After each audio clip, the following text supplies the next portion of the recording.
He shall speak pompous words against the Most High. So this kingdom is going to be completely against God. People are making war against God's people.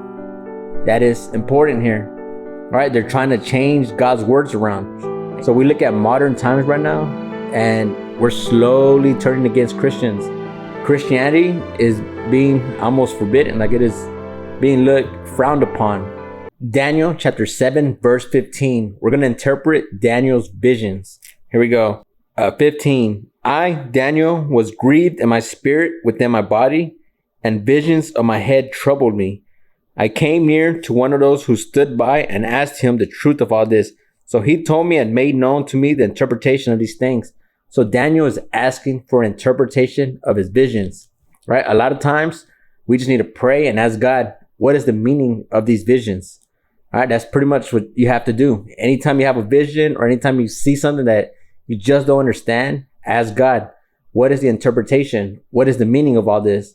All right, instead of trying to figure it out yourself, ask God, be in prayer. Here we go. 18.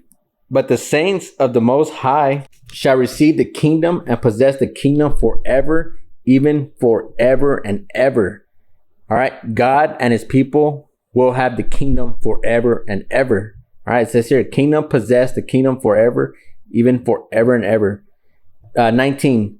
Then I wished to know the truth about the fourth beast, which was different from all the others, exceedingly dreadful, with its teeth of iron and its nails of bronze, which devoured, broke in pieces, and trampled the residue with its feet. All right, so he wants to know, what is the interpretation of this? Like that beast, that terrible beast, what is it? 20. And the 10 horns that were on its head. Remember, the beast had 10 horns on it. And the other horn which came up before, which 3 fell, namely, that horn which had eyes and a mouth which spoke pompous words, spoke blasphemy, whose appearance was greater than his fellows. All right, so he wants to know, what is the interpretation of this? All right. 21. I was watching, and the same horn was making war against the saints and prevailing against them. So this beast was making war against God's people. All right, that's something important to remember. So right now in today's age, we need to be looking for who is trying to make war against God's people. Who is trying to turn God's people? All right, that is very important in modern times right now. All right, so we should be looking out for who is against God. All right, who is against God today? As we can see in modern times, we see the news. Hey, if you know God's word, like it seems like pretty much the public is going against God's word. All right, for many different situations. 22. Until the Ancient of Days came, and a judgment was made in favor of the saints of the Most High, and the time came for the saints to possess the kingdom. 23. Thus he said. So here's interpretation. We're gonna go into the interpretation right now. Before we go into that, I just want to talk about, hey, people are making war against God's people. That is important here. All right, they're trying to change God's words around. God made man, woman. God made marriage. All right, that is one way that God's people are being attacked.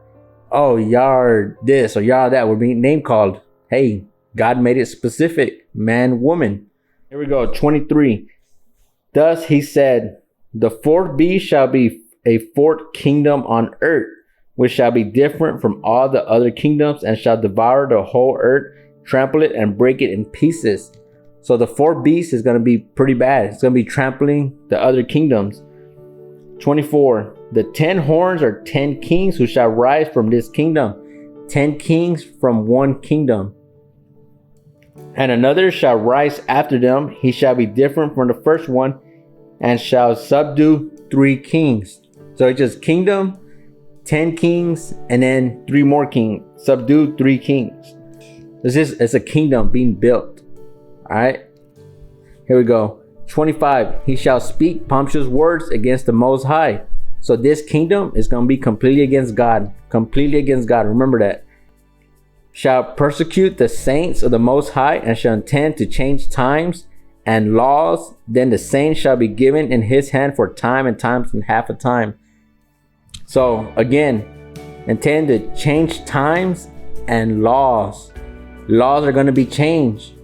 These change are going to be targeted towards Christians, against Christians. All right, so look out for laws that are targeted against Christians. Let's make Christians look bad. That's what's gonna happen. Laws to make Christians look bad. Oh, y'all don't want to follow the law. Oh, look, the Christians are completely like they're not a part of us. And then guess what? They're gonna turn against Christians. That is what's going to happen in this kingdom. That's what's gonna happen. And shall intend to change times and law.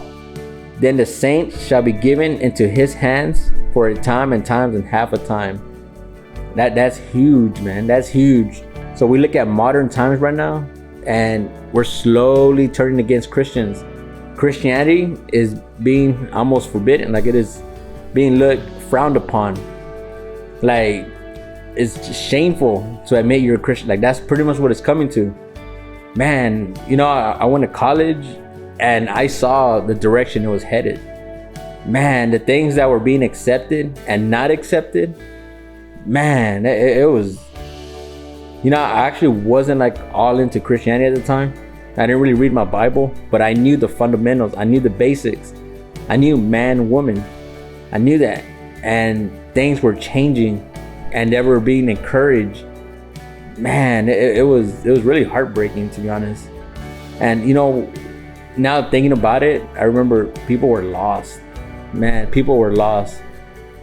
You know, people were just trying to stand for something that they believed was right, but really it was a lot of confusion and a lot of social agenda being pushed. And it's like, you know what, I stand for this. Okay, yeah, I stand for this. But you know what, if you read God's word and you stand for God's word, you would know, like, hey, I stand for God's word no matter what happens, no matter what law is changed. Remember the book of Daniel. They changed the law to make Daniel look bad. Hey, there's no prayer to any god or anything for the next 30 days. Daniel still prayed to his God, the God of Israel, the God of gods. And he got persecuted. He got put into the lion's den and he was delivered. All right. But he was not willing to give up his belief, his faith, because the nation here was against it. Like, hey, this nation was very prideful for the king. No, he was prideful for God, no matter what. All right, and that is what's very, very important to remember and understand. Hey, stand up for God, no matter what, all the way to the end times. All right, endure to the end. That is what's huge. Endure to the end in these tough times. People want to discourage God. They want to take God out of everything. Hey, they want to take God out of the school. Man, that is huge, man. They want to take God out of the school. Hey, let's not mention God. Hey, let's make God something else slowly, and then slowly let's forget about God. No.